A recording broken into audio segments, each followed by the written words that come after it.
Orang bermalam-malam jagungan sama teman asik itu kan perlawanan terhadap nafsu kita, syahwat kita untuk mungkin nikmati dugem di bar atau di tempat-tempat maksiat.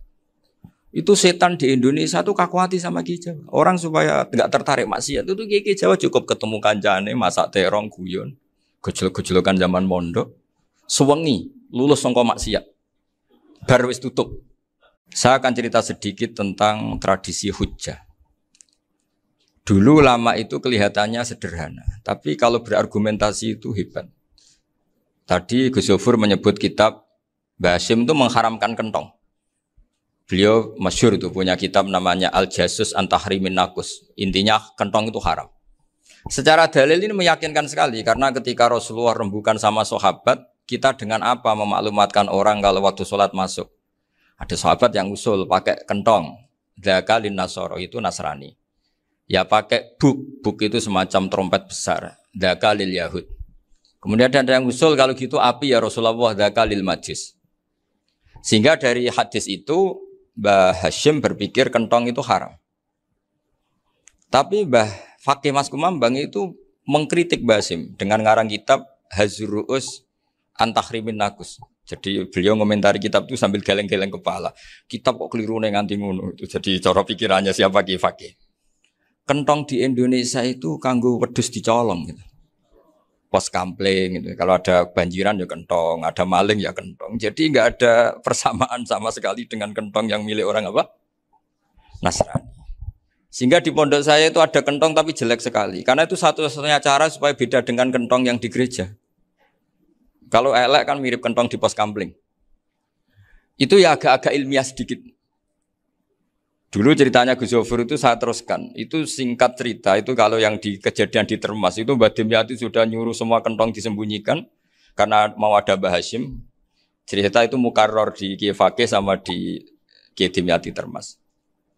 Setelah kentong dikumpulkan semua, Mbah Hasyim datang, senang, ngiranya Syekh Dimyati ini sependapat dengan beliau, yaitu sama-sama enggak ada kentong. Tapi setelah itu ada santri yang matur, Mbah Dim pun beres kentong pun kula delikno sedanten. Itu di depan Mbah Hasyim. Jadi GR-nya Mbah Hasyim bahwa Mbah Dim itu sependapat akhirnya hilang. Ternyata ini akal-akalan toh gitu. Karena santrinya matur, Mbah Dim pun beres sedanten kentong beduk sudah disingkirkan. Itu di depan Mbah Hasyim. Saking lugunya santri, nah saking ikhlasnya agak ngerti mahalus syahid ini adalah Mbah Hasyim. Saya mau meneruskan cerita Gus Yofur. Dulu Mbah Mun ngaji di Lirboyo, tapi Kiai Makhrus ngaji sama Kiai Khalil Harun. Kiai Khalil Harun itu adik juga sekaligus muridnya Mbah Umar Harun. Mbah Umar Harun itu generasi kedua setelah Mbah Ghazali. Beliau menantunya Mbah Ghazali, tapi ya sudah ponaan. Sehingga tradisi ini penting karena saya berkali-kali bilang di mana-mana. Status orang tua dan mbah itu adalah terserah anak cucunya. Bukan terserah mbahnya, tapi terserah anak cucunya. Saya tidak akan bosan mengingatkan ini. Saya pernah di makamnya Nabi Yakub, itu ya dikemuli bendera Israel. Di makamnya Nabi Dawud. Nabi Ibrahim juga dekat sinagog. Sehingga Quran membela Nabi Ibrahim disebut maka anak Ibrahimu Yahudi wala Nasrani. Karena ketika beliau berposisi di Israel, kemudian penguasanya adalah Yahudi, bisa saja makam ini ditulisi dan distatuskan ala Yahudi. Ya seperti Nabi Yakub. Nabi Yakub itu nabi yang kita yakin tentu berkeyakinan beliau orang baik, orang muslim, orang mukmin, tapi karena di desain mereka ya dikemuli bendera Israel. Dan disebut Abul Yahud. Karena kita tahu nama lain dari anaknya Nabi Yakub adalah Yahuda bin Yakub bin Ishak bin Ibrahim. Sehingga perasaannya orang Yahudi menjadi Yahudi itu yang ngikuti mbah-mbahnya. Nah khawatir saya ketika buyut-buyut kita kaya. Buyut saya itu orang kaya dulu, namanya Badur Rahman. Itu kaya sekali, tanahnya banyak. Dulu cerita Mbah Hasyim ya kaya sekali. Mbah Maksum juga kaya. Mbah Abdul Aziz juga kaya. Karena dulu itu inginnya kiai itu yo ketok sugih lah, gak ngel-ngelo santri. Tapi nanti kalau cucu-cucunya sudah ndak alim, itu ndak dianggap punya tanah itu karena untuk fasilitas santri. Aku tak kedonyan, mbah-mbahku ya kedonyan. Buktinya tanah yombo. Karena dia akan menafsiri sesuai cara berpikir. Makanya sanad keilmuan yang diceritakan Gus Zofir itu harus diulang-ulang. Kalau nggak diulang-ulang, maka kita akan berpikir sendiri untuk menafsirkan masyayikhon al-kiram atau ajdadan al-kiram. Nah, ini yang bahaya, yang sering Quran mengingatkan. Jadi ada status yang disematkan oleh anak cucu, kayak orang Yahuda tadi. Yahuda bin Yakub bin Ishak bin Ibrahim. Itu menstatuskan mbah-mbahnya yang bernama Ibrahim itu Yahudi. Sampai Quran sendiri yang bela makana Ibrahimu Yahudi wala Nasrani. Karena secara geografis sekarang Ibrahim di Israel dan otoritas itu juga milik mereka, sehingga mereka bisa masang-masang atribut yang menunjukkan kalau itu Yahudi. Beberapa al-alim al-alamah yang minna itu sudah wafat dan kadang-kadang zuriyahnya itu tidak kita. Kalau sekarang orang bahasakan kubu sebelah. Akhirnya ya nggak boleh dikholi, nggak boleh diziarah. Terus seakan-akan yaktaduna biroi, seakan-akan mereka berpendapat dengan pendapat syekh ini, padahal tidak. Nah sehingga tradisi ketersambungan sanad tadi, baik secara genetik atau secara asbab, itu harus terjaga. Saya beberapa kali, banyaklah sering diceritain Mbah Mun. Dulu Mbah Munawir ini cerita ya, Mbah Munawir itu saking senenge kitab, ben santri ini so ngaji kitab, itu kalau ada alumni Lirboyo, alim disuruh baca mu'in di sini tuh Mbah Munawir ikut. Saking ingin tasjiknya, ingin ngajari santri bahwa ngapal Quran udah hafal tok, tapi yo paham. Dan penggalinya Mbah Munawir itu sampai klimaknya dulu Mbah Zaini itu nate nikah sama Nyai Komariah kalau nggak salah, binti Karim, binti Manap. Punya putra Gus Habib, Gus Toha yang diantara putrinya dinikahi Gus Rosin. Terus akhirnya kesampaian juga ketika Mbah Munawir punya mantu alim alamah namanya Mbah Ali Maksum, angsal Nyai Hasyimah. Sampai Pondok Kramcak ma'ruf bil ilmi, terutama ilmu sorof dulu karena Mbah Maksum itu komplain, fa'ala ya fulu kok terus fa'lan ya fa'ala ya fulu ya uf'ul gitu kan. Masuk fi'il kok jejer isim gitu. Jadi dulu kata Mbah Mun itu ada persaingan ilmu sorof, sorofnya Mbah Maksum Ali Kuaron sama Mbah Ali Maksum Jogja. Jadi walian tok, yang satu Maksum Ali Kuaron, yang satu Ali Maksum. Ya itu dulu saingan ngarang sorof. Nah ini yang menang siapa? Ya terserah duriannya. Kalau duriannya keren ya menang karena terserah yang kampanye. Saya bayangkan adekan Mbah Zubair tidak punya anak sealim Mbah Mun. Mungkin halnya Mbah Zubair juga tidak sewow kalau punya putra Mbah Mun. Karena saya berkali-kali bilang kalau dalam syair Arab itu kama takarroma, kadang dilafatkan kama tasyarrofa bi Muhammadin adnanu. Orang berpikir Adnan itu siapa? Itu karena ada Nabi Muhammad SAW. Orang mencari-cari Mbah Mun itu mencari Mbah Zubair karena ada Mbah Mun. Orang mencari Mbah Dahlan karena ada Mbah Zubair. Wong kok alime ngono bapake sapa? Wong kok alime ngono putune sapa? Tapi kalau kita ini sudah ndak alim, ini orang sudah enggak tertarik nyari-nyari leluhurnya karena dianggap selesai. Jadi yang dengan tanda kutip yang menghabisi mbah-mbahnya itu ya mesti cucunya. Ini mau ngamuk, mau peringatan, tapi ini juga peringatan pada diri saya sendiri. Jadi sehingga zuriyah ini penting. Kenapa para nabi mesti donga zuriyatan thayyibah? Kenapa selalu berpikir tentang zuriyah? Wa ja'alaha kalimatam baqiyatan fi aqibi. Karena zuriyah ini yang nanti bisa menstatuskan leluhurnya. Seperti tadi cerita Mas Maftuh ini, tak puji betul, saya hari ini tidak ingin gojlok supaya kewalian saya tidak tergerus oleh kedoliman. Saya pernah diceritain Gus Zofur, juga sering baca buku tentang Mbah Maksum. Dulu Mbah Maksum kalau wasiat kembali ya gitu. Kamu harus NU dan harus mempertahankan NU. Tapi tidak dengan cara membenci Muhammadiyah. Dulu Mbah Mun juga sering cerita. Dulu Mbah Hasyim itu ngaji Syekh Mahfud. Nah Mbah Ahmad Dahlan dulu namanya Darwis sering ngaji sama Syekh Khotib Minangkabau. Zaman itu Syekh Khotib sudah modern, sudah ikut gerakan Abdu, gerakan Al-Manar. Sehingga bawaannya Mbah Ahmad Dahlan ini agak agresif. Yang Mbah Hasyim karena hanya mulazim di Syekh Mahfud, hanya sesekali ngaji Syekh Khotib, beliau lebih seperti itu. Dan dua beliau ini sama-sama pernah ngaji Mbah Soleh Darat di Semarang. Mbah Hasyim sama Mbah Ahmad Dahlan yang dulu namanya Darwis. Jadi ini masih min minuskatin wahidah mimam bain wahid. Sehingga kita tidak kaget ketika Mbah Ali Maksum mengomentari Muhammadiyah itu masih ahli sunnah wal jamaah. Makanya nanti terakhir saya baca kitabnya Mbah Ali dan sering saya pelajari. Andai kan kita ini sepakat dengan ilmu, ya kita tahulah Kalau Abu Hanifah itu tidak kunut, Imam Syafi'i kunut. Berarti kunut itu mazhabnya Abu Hanifah, bukan mazhabnya Mbak Ahmad Dahlan. Apa ndak kunut itu mazhabnya Abu Hanifah, bukan mazhabnya Mbak Ahmad Dahlan. Kita kunut itu mazhabnya Imam Syafi'i, bukan mazhabnya Mbah Hasyim. Ini semuanya masih dalam bingkai ilmu. Adzan qabla subhi juga riwayatnya jelas. Tidak adzan ya sudah perilaku kita sudah jelas. Dulu Mbah Mun sering didik kita gitu. Saya sering dengar cerita kalau dulu Pak Arif Fakhruddin begitu hormat sama Mbak Ali, apalagi zuriyahnya Mbak Azhar Basir, karena beliau dulu ngaji di Termas. Dulu itu nggak ada masalah karena semuanya dianalisis pakai ilmu. Tapi sekarang pakai identitas, yang kunut itu NU, yang nggak kunut Muhammadiyah. Berarti Abu Hanifah itu Muhammadiyah, Imam Syafi'i itu NU. Berarti Imam Syafi'i itu ya anak buahnya Ki Miftahul Ahyar kira-kira gitu. Anak buahnya Pak Said Akil. Kan terus jadi repot. Dulu kita ini pengagum ilmu, bukan pengagum perbedaan. Sehingga di sini yang saya kagum dari sekian ceritanya Mbah Ali Maksum, supaya kitab ini to the point, supaya nggak lama-lama karena waktunya juga. Nanti kalau kemalaman ini kena semprit ini sudah. Ini diantara yang diceritakan Bali itu unik. Imam Syafi'i itu sering tawassul, sering wasilah sama siapa itu?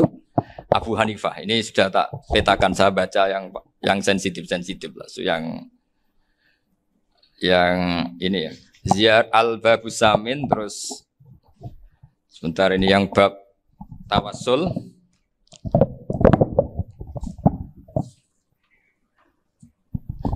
Ini di sini halaman 90, mungkin santri-santri kerap ya bisa ngecek lagi di kitab Hujjatul Ahli Sunnah.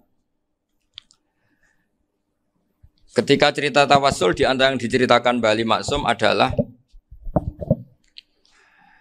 perilaku ya, bukan sekedar statement tapi apa? Perilaku. Perilakunya Imam Syafi'i atau ahwalnya kalau bahasa halusnya, yang selalu ke makamnya Abu Hanifah untuk tawassul. Padahal Imam Syafi'i itu orang yang secara ilmu sering kritik Abu Hanifah. Jadi ini saya baca ini di halaman 100, jadi tawassul mulai halaman 9 berapa ini? Sampai halaman ini yang Qala sami'tu Syafi'iyya yaqul inni la atabarraku bi Abi Hanifah wa aji'u ila qabri fi kulli yaumin za'iran. Fa idza uridat li hajatun shallaitu rak'atain, halaman 100, waji'tu wa sa'altu wa ta'ala al hajat indahu fama taqudu anni hatta tuqda. Kanal Imam Syafi'i ayyama huwa bi Baghdad yatawassalu bil Imam Abi Hanifah yaji'u ila dorihi fayusallimu alaihi wa yatawassalu ila Allah bihi fi qada'i hajati. Terus wa yatawassalu Imam Ahmad bi Imamin Syafi'i. Jadi di antara yang diceritakan Mbah Ali Maksum itu betapa Imam Syafi'i yang terkenal sering mengkritik Abu Hanifah dalam tatanan fikih karena beliau tidak percaya ada istihsan. Abu Hanifah berpendapat adanya istihsan, dan kita tahu lah ikhtilafu Syafi'i wa Abu Hanifah itu besar sekali. Tapi beliau itu tahu Abu Hanifah itu orang yang sangat soleh. Abu Hanifah itu kalau ketemu sama orang yang utang beliau itu yang lari bukan yang utang Abu Hanifah, karena takut orangnya itu izin. Jadi kalau ketemu yang utang di jalan itu yang sembunyi itu Abu Hanifah. Kenapa engkau sembunyi? Ada yang utang saya lewat, nanti orangnya malu. Jadi setingkat Robi'ah Adawiyah itu beliau di rumah ada maling itu sembunyi. Ditanya kenapa engkau sembunyi? Malu, gak ada yang dimaling. Malu sama malingnya karena serumah itu gak ada barang yang layak dicolong itu. Itu Robi'ah dia sembunyi. Itu yang bisa niru itu Abu Hanifah. Jadi wali-wali besar ini ternyata saling menghormati dan saling tawassul. Nah saya berharap tawassul ini bukan sekedar perilaku sosial, tapi memang ada sanatnya. Sehingga terus diceritakan Bali di sini dulu istaqa Umar bil Abbas. Kata siapa tawassul harus dengan Rasulullah SAW? Dulu istaqa Umar bil Abbas. Sayyidina Umar itu tawassul istisqa dengan Sayyid Abbas. Padahal kita tahu Sayyid Abbas ini tidak nabi. Terus beliau cerita sampai Imam Syafi'i tawassul sama Abi Hanifah. Sehingga nggak ada perdebatan itu kan Umar. Kalau Umar kan ada jaminan boleh diikuti karena beliau sahabat. Bali cerita tentang Imam Syafi'i yang tawassul dengan Abu Hanifah. Seargumentatif itu. Sehingga ada cerita dalam sebuah tafsir, ya saya ulang lagi, ada cerita di sebuah tafsir, kenapa Nabi Musa ditanya Allah, wa matilka biyaminika ya Musa. Ma'ana wa ta'ala a'lam, tentu Allah sangat tahu yang dibawa Musa itu apa. Karena Allah tahu Nabi Musa itu grogi. Orang dipanggil Wali Maksum pasti grogi, santri dipanggil Mbah Mun pasti grogi. Kenangan saya setiap dipanggil Mbah Mun ya mesti tanya, yang ringan-ringan, wis sarapan ya. Arung sarapan ya sarapan. Pas sarapan ya kan tanduk mangan sing enak, wong santri ora tau mangan enak. Ya enggak pernah ngomong yang penting, ngendikan yang penting. Nah, karena Nabi Musa ini grogi, ini sebagian tafsir. Itu ditanya yang ringan, sahaja iku nggawa apa? Karena pertanyaannya ringan, Nabi Musa juga ringan. Ya Nabi Musa itu sampai lali, iku pangeran sing ya'lamu sirra wa akhfa. Diterang. Niki tongkat Gusti. Gunane kathah Gusti tongkat iki. Qala ya aso ya atawakkau 'alaiha wa ahusyu biha 'ala ghanami wa liya fiha ma'arifu ukhra. Oh, tongkat Gusti niki penting mesti. Nggih nak. Nggih macam-macam lah Gusti. Atawakkau 'alaiha wa ahusyu biha 'ala ghanami kangge menghalokan wa. Masih terangno terakhir dan yang lain-lain Gusti. Wa liya fiha ma'arifu ukhra. Sehingga akhirnya rileks. Karena Nabi Musa terus ngerti. Ternyata ketemu pangeran itu gak seserem yang saya bayangkan gitu. Pertanyaannya ringan. Itu ada ilmunya. Tapi cerita ini yang versi tafsir ini tidak yang seperti di Manaqibul Ghazali. Di beberapa kitab tentang Manaqibul Ghazali diceritakan di alam roh Nabi Muhammad SAW itu yubahi bi ummati, saking yubahinya sampai ngendikan ulama ummati ke anbiya Bani Israel. Ulama umatku itu pinternya atau statusnya itu mirip-mirip lah. Kaf itu ya mirip-mirip lah, mirip-mirip kayak ulamanya nabinya Bani Israel. Akhirnya Nabi Musa itu tersinggung sekali. Bagaimana mungkin ulama disamakan dengan apa? Nabi. Sehebat-hebatnya ulama itu kan tidak akan yabluhu darajatan nubuwah atau yartaqi ila darajatin nubuwah. Itu akhirnya, ya kalau kamu nggak percaya panggil. Yang dipanggil Imam Ghazali. Ya Nabi Muhammad juga nggak mau kalah itu. Kalau manggil ulama RT ya kalah keok. Akhirnya Imam Ghazali datang, ditanya sama Musa, Mas Muka, nama kamu siapa? Ana Muhammad bin Muhammad Al-Ghazali At-Tusi Asy-Syafi'i. Itu disebut panjang sih. Nabi Musa guyu-guyu. Kamu lama kok ngomong yang nggak penting. Ditanya namanya kok penjelasannya sepanjang itu. Dianggap itu satu kesalahan. Masa tanyanya nama kok ditanya. Jawabnya Muhammad bin Muhammad Al-Ghazali At-Tusi Asy-Syafi'i. Kepanjangan itu.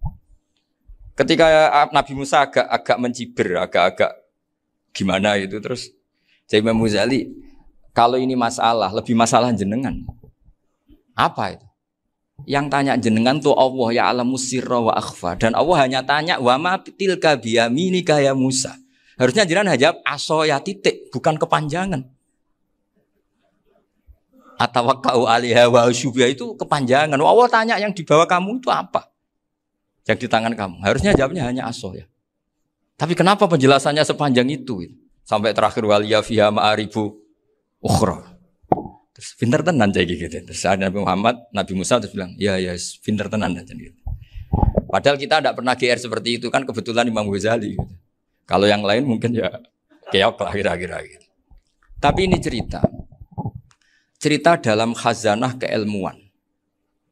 Benar yang dikatakan Gus Zofur. Saya termasuk orang yang pernah mondok Lirboyo Pasanan. Jadi setelah saya disuruh nemani Gus Kamil, tahun berikutnya Gus jenengan disuruh.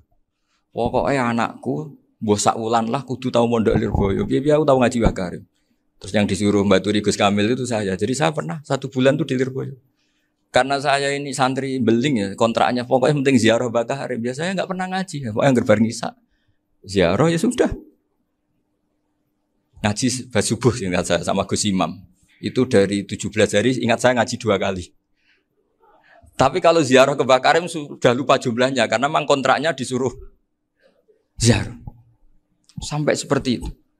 Dan saking senengnya bangun sama Mbak Karim sama masih ingat. Ngamplopi salam template itu masih ingat. Untuk Gus Anwar, untuk Gus Imam, untuk Gus Kafabi, termasuk untuk Gus Maksum. Itu malam-malam saya dijak ngamplopin. Zaman itu saya masih ingat, selawewu. Zaman itu kos 1 bulan itu 13.000. Jadi kira-kira kalau 25.000 itu untuk kos 2 bulan. Jadi saya krusnya itu pakai kos. Saya masih ingat Mondok Sarang itu kos 1 bulan 13.000. Berarti kira-kira 500.000 itu di amplopin sendiri sama Bang. Ini untuk Gus War, ini untuk Gus imam, ini untuk Gus. Padahal Gus Imam ini mondoknya sudah di Mbah Mun. Itu Mbah Mun hormatnya sampai untuk jatah salam tabligh. Nah yang ribet kebalikannya, kita pulang Gus Imam karena melihat Gus Kamil ini putrane Mbah Mun, Gus Kamil disangoni. Saya juga disangoni karena Gus Imam dulu ngaji juga sama Pak D saya, sama keluarga saya. Itu kata Gus Kamil setelah keluar, mau kamu nih gue abal, boten berarti gue aku. Karena ini penting, ini kalau sampai dianggap tukar guling, ribet deh. Jadi ditakwil sendiri lah, mau kamu nih gue abal ya, boten guys, yes berarti halal. Tapi sama Mbah Mun ya ditanya. Ditanyanya bukan apa karena untuk meneruskan tradisi bahwa kalau kiai ketemu itu ya saling memberi hadiah, saling itu sudah faqaddimu baina yadayna najwaakum apa? Shadaqah. Sehingga ketika Kapya ini punya Bali Maksum alim alama, kemudian melahirkan murid-murid yang juga ipar kayak Mbak Warsun bisa ngarang apa Kamus Al-Munawwir, Pak Bik juga punya karangan Kamus Al-Mu'asir. Saya itu punya semua. Karena ini adalah buah dari bahwa kita ini tidak kalah sama produk-produk yang di sana. Bahwa produk di kita ini sudah cukup untuk mengantarkan orang menjadi alim alama. Dulu Mbak Zubair ke Mekah ya sudah alim alama. Gus Zufur ke Al-Azhar sudah alim semua. Teman-teman kita ke Mekah itu sudah alim semua. Padahal produk mondoknya ya tadi. Mau digojlok kiai ini, terus mangkel be keamanan biasanya. Biasanya musuh besar pondok itu keamanan. Jadi ya bukan berarti gojlok ibunya Gus Maftuh enggak. Biasanya keamanan itu musuhnya apa? Banyak. Itu tradisi keilmuan itu harus dijaga dengan hujjah dan dengan tadwin, dengan pembukuan. Saya punya sekian cerita ya, misalnya dulu kita mungkin iskal itu janggal. Kenapa sih orang Islam tukaran sama orang Islam? Sehingga di antara doa Nabi yang enggak dikabulkan Allah, enggak boleh dikabulkan sama Allah enggak boleh, bukan berarti enggak mustajab. Redaksinya famana aniha, memang enggak boleh. Redaksinya bukan falam yastajib lahu tapi famana aniha. Di Al-Marrah As-Salisa ini Nabi dilarang, yaitu melarang umat Islam itu jangan sampai tukaran sama umat Islam sendiri. Itu kata Allah, ya tidak bisa kata Allah, kalau itu tidak saya kabulkan. Itu dulu guru-guru kita nyontohkan sederhana. Kira-kira kalau saya tukaran wek Gus Zofuru, Mbah Mun luwih ikhlas dibanding ditukari wong liya. Nakno kakak ditabuk adik, wong tua luwih ikhlas dibanding ditabuk tonggo. Barokahnya membaca kita lebih mentoleransi. Kalau ada Mbah Hashim dikritik Mbah Fakih Mas Kumambang, kita ikhlas itu. Tidak dikritik guru PAUD, itu kan. Atau dikritik orang-orang yang nggak bisa ngaji. Artinya ternyata keliru kita bilang kiai kok tukaran. Justru bagus kiai tukaran. Dibanding kiai dikritik guru PAUD atau dikritik orang-orang yang nggak bisa baca kitab. Akhirnya barokahnya baca kita menjadi tahu.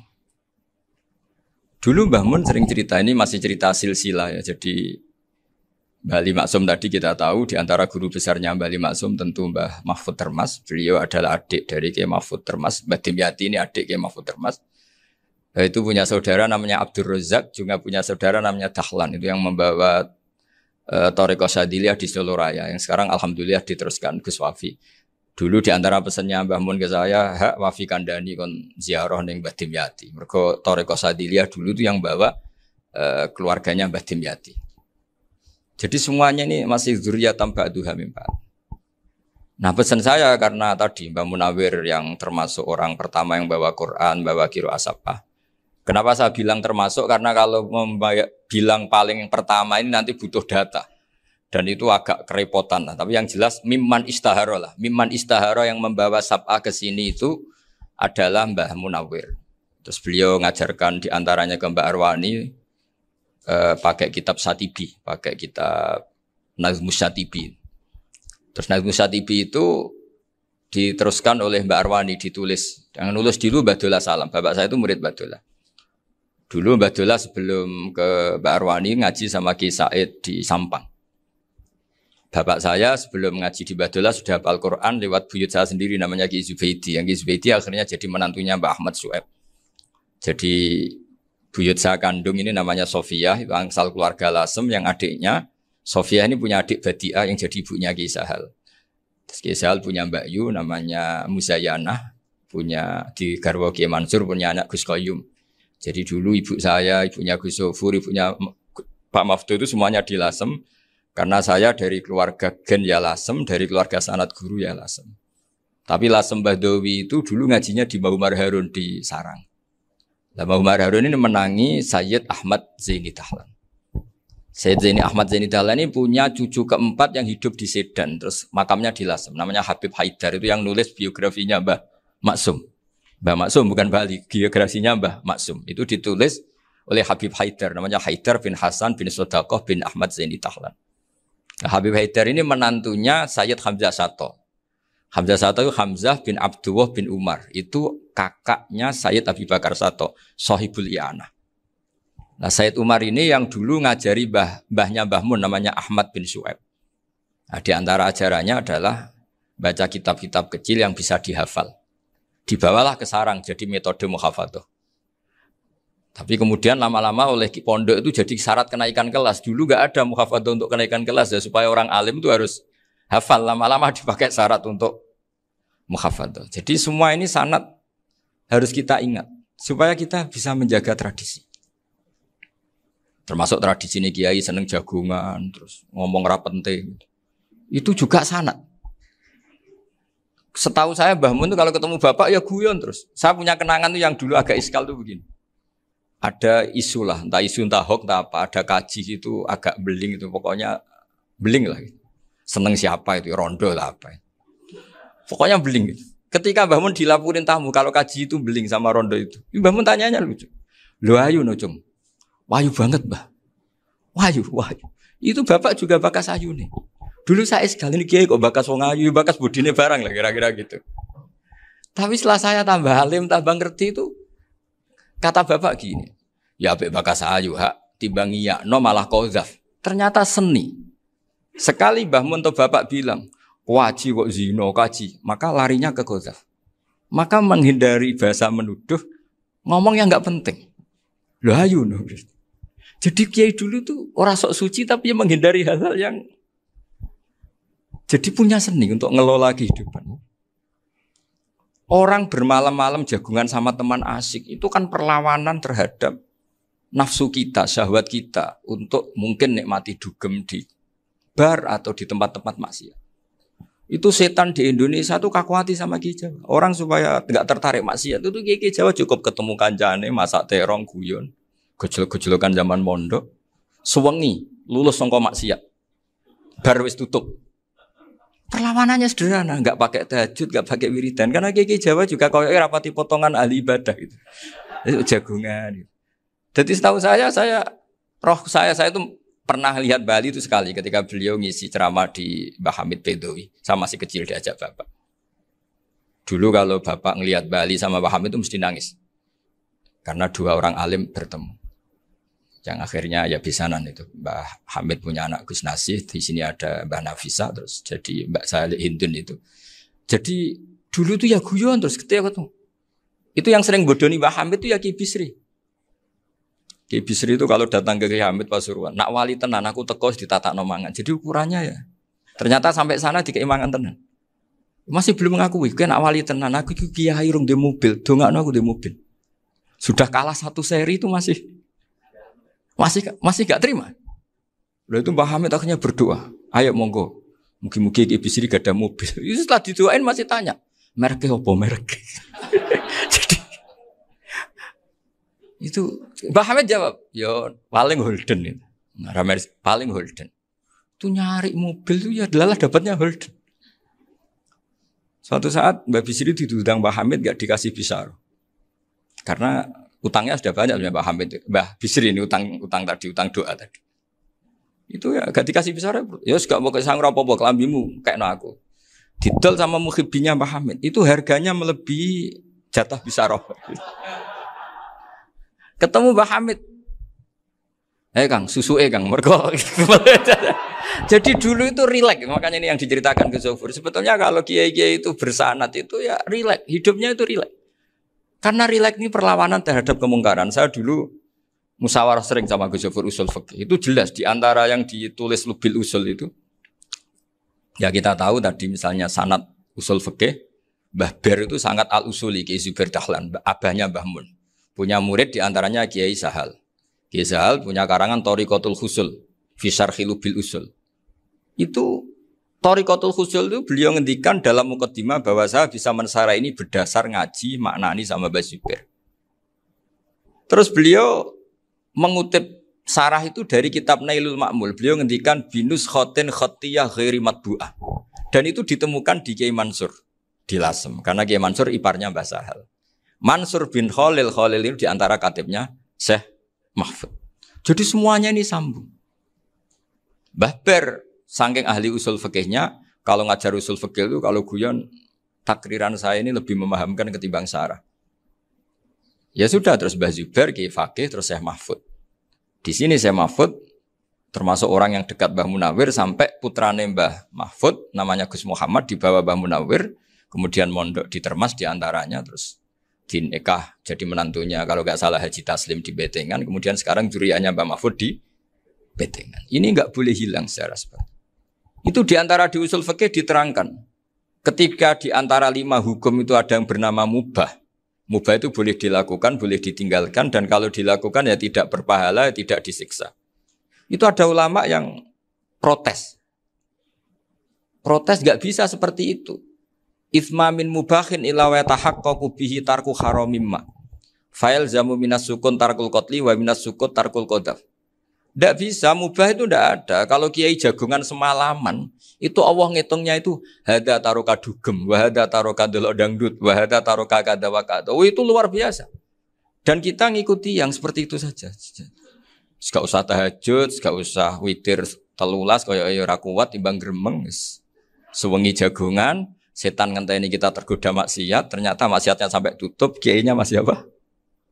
Jagungan. Jadi jagungan saja ada ilmunya bahwa itu perlawanan terhadap tarkul ma'asi. Sehingga bagaimana Anda katakan mubah ini mubah, toh gunanya adalah tarkul haram. Meskipun efek mubah juga bisa tarkul wajib, wae bojo blonjo turu. Karena wae ngrumat ibuke turu. Itu halal wajib. Jadi mubah itu resikonya ya bisa tarkul wajib, bisa tarkul.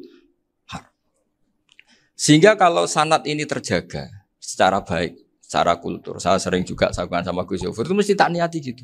Jagungan wong alim itu ibadah, dan menikmati ibadah adalah dabul auliya wa dabul ulama. Kata Imam Ghazali, pada akhirnya waqud buhadaddin al-istilzat bil mubahat. Kata Imam Ghazali, pada akhirnya qud buhadaddin, madaru hadaddin, pokok dari agama ini adalah melawan kemaksiatan dengan kita menikmati al-istidzat bimbah. Kita menikmati sesuatu yang dibolehkan Allah Subhanahu wa taala. Dan seperti ini itu bisa qasmu dhuhri syaitan, bisa menghancurkan punggungnya setan. Karena kalau melawan setan dengan ibadah ini kadang kita capek selain serapotongan. Tapi nak kangkang ning komplek H gitu jagungan mbek kancane, ngenang melarate, mbok ngenang ras sekolah ramunggah, kenangan sing ramunggah diarani istiqomah. Gitu kan. Diarani tulus zaman, kok sing munggah dianggap kesusu. Saya ini punya pondok Quran, kalau ada yang hafal 3 tahun mesti digojol kancane. Gak apik kesusu itu. Kesusu itu mesti tidak barokah karena tergesa-gesa apa? Hatam. Sehingga yang enggak hatam-hatam itu kayak partai mayoritas. Ini yang partai tulis zaman katanya. Ahli sobri katanya. Akhirnya di pondok gara-gara itu mau guyon, tapi enggak ada stigmasi yang enggak naik. Di Pondok Sarang itu saya punya teman itu banyak yang sekelas dengan saya, sekelas sama Gus Kamil, akhirnya sekelas dengan Gus Zofur. Padahal saya ini kakak kelas. Saya temannya, Gus Kamil temannya Gus Zofur. Ini anak ini nggak pernah naik, itu nggak dinyek, nggak dicibir di pondok. Karena guyonan tadi, guyonan bahwa ini bagian dari bentuk apa? Istiqomah. Nanti yang goblok juga tenang. Karena kiainya cerita, kadang santri goblok ya barokah. Di sini pondok akeh santri ora tau sinau ning omah dadi kiai gede. Selalu kiainya tuh cerita seperti itu. Akhirnya sing goblok ya bangga dengan kegoblokannya. Iya, jadi kiai itu orang yang meskipun guyon ini barokahnya Masya Allah. Dan setahu saya kiai-kiai alim itu ya senengannya guyon karena tadi guyon itu luar biasa. Bapak saya itu kalau pesan sama saya itu enak ngaji wis guyon nice. Wong ning omah mikir utang, mikir wedi bojo macam-macam kok ngaji kok jak nangis pisan, nangis ping pindho katanya. Sudah jak guyon ae. Paling gak lali. Dan beliau punya dalil kul bi fadlillah bi rahmati fa bidzalika falyafrah. Jadi jangan sampai orang ini farah bil maksiat, jangan sampai orang itu Dan ini yang saya kenang dari sekian cerita murid Bali. Mbah Ali Maksum ya senangane guyon. Gojlok-gojlokan mbek santri iku. Ini saya maklumatkan ke semua santri beliau bahwa ini bukan sekedar guyon, tapi al-istilzat bil mubahat. Ini adalah perlawanan terhadap setan karena banyak orang bisa senang tuh kalau nunggu maksiat. Ini bisa senang dengan sesuatu yang tidak maksiat. Itu kayak apa hebatnya? Makanya Nabi itu kalau ketemu sahabat ya sering ngendikan yang ringan-ringan. Ya Umar ma'afalan duher jong. Mana piye ije. Kalau ketemu anak kecil ya. Nanti ketemu yang tua-tua yang sudah enggak bisa mikir. Ya cerita-cerita saya mohon sekali murid-murid kerap ya. Jangan hanya ngaji fikih. Kalau hanya ngaji fikih itu posisi Abu Hanifah itu seakan-akan nyun sewu orang yang sangat tidak ahli hadis. Karena beliau di situ kelihatan kalah sekali dengan Imam Syafi'i. Apalagi di perdebatannya Muhammad bin Hasan Asy-Syaibani dengan Imam Syafi'i itu kelihatan sekali betapa Abu Hanifah itu orang yang nyun sewu ditinggalkan dalam ilmu hadis. Sampai beliau hanya dapat gelar min ulama ahli ra'yi, termasuk ulama yang kuat logikanya. Juga harus baca kitab-kitab seperti ini. Ternyata di balik Imam Syafi'i mukhalif pada beliau di bab-bab fikih, perilakunya sangat hormat. Sampai beliau tuh kalau tawassul ke kuburannya Abu Hanifah. Dan beliau ngendikan an-nasu fil fiqhi iyalun ala Abu Hanifah. Semua orang yang ahli fikih itu masih anak buahnya Abu Hanifah. Saya berkali-kali cerita, mazhab Syafi'i itu alatut tadhir hanya dua, yaitu alma wa turab. Abu Hanifah nambahi wanar. Alasannya Abu Hanifah orang mukmin yang dosanya banyak itu dibakar di neraka dan alasannya Allah litadhirihim untuk mensucikan mereka. Sehingga pikirannya Abu Hanifah an-nar itu min alatit tadhir. Apa yang terjadi ketika bata itu batu bata yang dibakar di situ campur teledong campur apa-apa itu kalau sudah mazhab Abu Hanifah selesai sudah suci karena sudah ngelewatin pembakaran. Meskipun kita tidak akan kalau kehilangan air terus wudu dengan api bisa bunyak semua itu. Tapi apapun itu menjadi solusi. Sehingga saya punya kitab namanya Ikhtilafu Malik Ikhtilafu Malik wa Abu Hanifah atau Ikhtilafu Syafi'i ma Abu Hanifah. Itu kelihatan sekali kalau Abu Hanifah itu nyuruh posisinya kalah. Karena yang ngarang orang-orang Syafi'i. Tapi kalau melihat kitab-kitab kewalian, misalnya di kitab Mizan Kubro ini juga sering disebut kisah itu Mbah Ali Maksum tentang Imam Sa'roni. Berkali-kali beliau mengutip Mizan Kubro. Itu Abu Hanifah adalah orang yang sangat mukasyafah. Artinya ketika Nabi cerita air wudu itu menjatuhkan dosa, tidak ada air wudu yang jatuh ke kamu kecuali saat itu juga dosa kamu jatuh. Itu beliau datang ke Madharota Kufah. Kemudian beliau bilang sama si orang tua tadi, tub anizina. Orangnya terus bilang atubu minazina.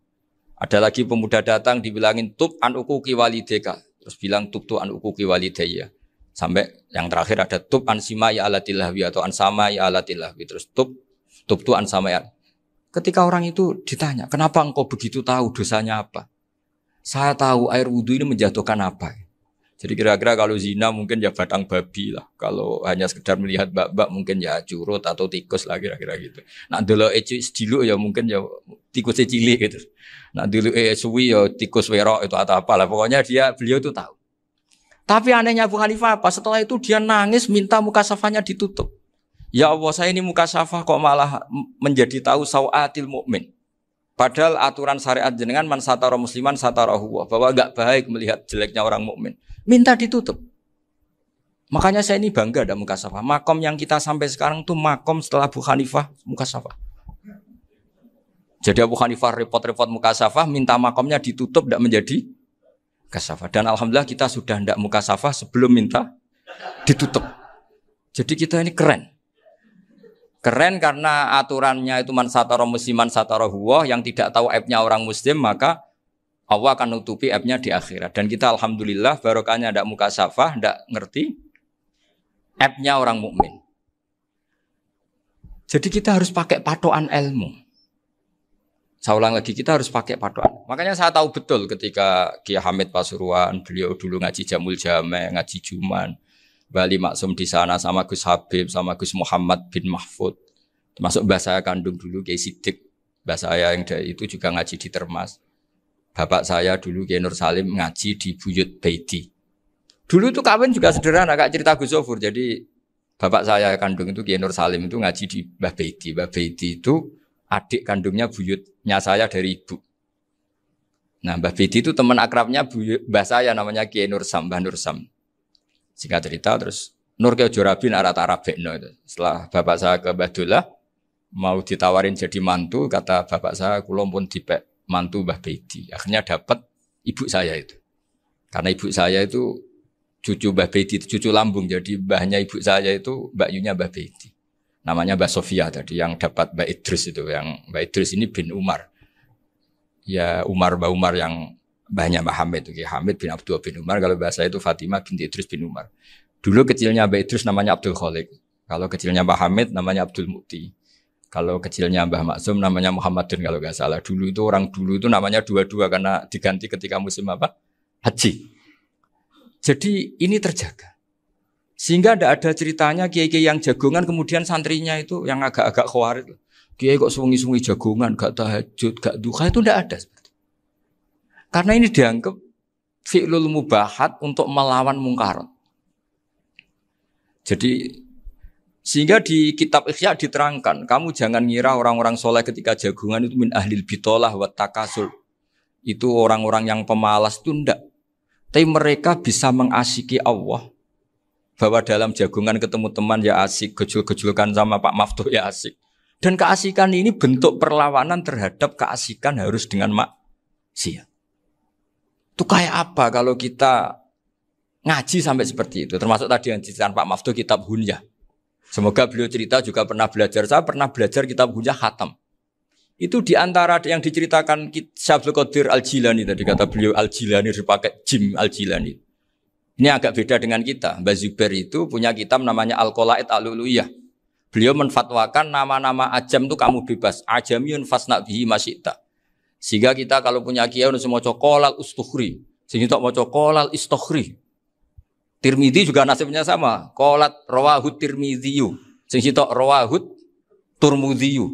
Yang satu rawahut Tarmidziyu. Ya karena kita keluarganya Tarmidzi apa enggak gitu. Makanya kata Mbah Mun sama masih ingat. Kata cerita Gus Zofur tadi, adabnya Gus Zofur itu cerita tentang keluarga ibunya. Padahal keluarga ibunya juga orang-orang soleh yang luar biasa. Itu kata Mbah Mun, kowe roh jenenge Imam Bukhari tahu ya. Jenenge sapa? Saya nyebut Muhammad bin Ismail bin Ibrahim bin Mughirah bin Bardasbah. Lah iya Bardasbah mbok waca Bardisbah yo. Lah cara kene mbok Parmin mbok Parlan. Jadi Bardisbah mbok Bardasbah iku cara kene yo Parmin Bapak. Iku rak Mbah Fadl Senori, dadi kabeh diwaca Arab. Jenenge Mbah Umar Harun. Dhisik yo wong Sarang, Mbah Harun, Mbah Kirun yo ora roh, wong dhisik yo wong kuno. Jadi kalau versi Mbah Fadl, termasuk yang pertama bikin nasab Mbah Maksum itu tulisannya Mbah Fadl yang dikutip Habib Haidar tadi. Ya saya seperti Gus Zofur juga mencari-cari hubungan ulama-ulama di Jawa. Itu Mbah Mun kalau bicara mbahku ono sing jenenge Kiai Serut. Kalau ditulisannya Mbah Fadl itu Sarof. Jadi Mbah Fadl itu fanatik orang-orang alim itu ditulis Arab, kalau Mbah Mun itu Jawa. Dulu tuh ada wali seto di daerah saya. Dulu orang ya janggal, ternyata ada sato itu kesamaan di Arabnya itu. Sehingga kiai-kiai itu ada fanatik Tirmidzi, Turmudi, Tarmidi, Jilani, Jailani karena ajamiyun fasna bihi masyita. Jadi kalau nama-nama ajam semonggo lah baca sekenanya sementing. Cuma mungkin tahqiqnya benar Pak Maftuh tadi memang di Mu'jamul Buldan itu Al-Jilani bikasri jim ya sudah kita baca Al-Jilani.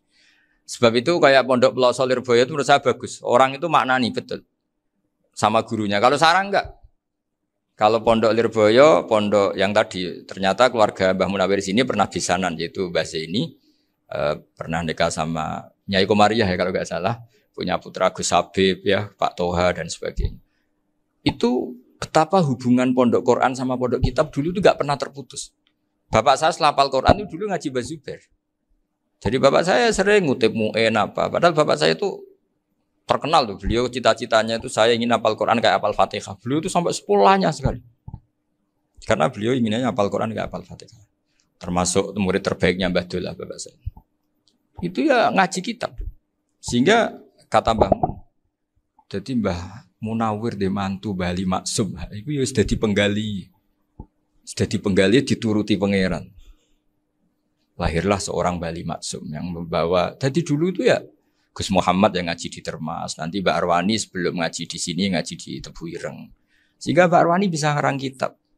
Beliau ngarang kitab tentang Sab'ah. Faidul Barokat namanya. Ya nulisnya ya fasih ya. Saya punya tulisan tangannya Mbak Arwani itu banyak. Saya juga punya tulisan tangannya Mbak Hasyim Asy'ari ketika nyurati buyut saya yang di Damaran itu pakai bahasa Arab. Jadi dulu itu Mbah Ali Maksum juga sama. Surat-suratannya dulu sama tokoh-tokoh Muhammadiyah ya bahasa Arab.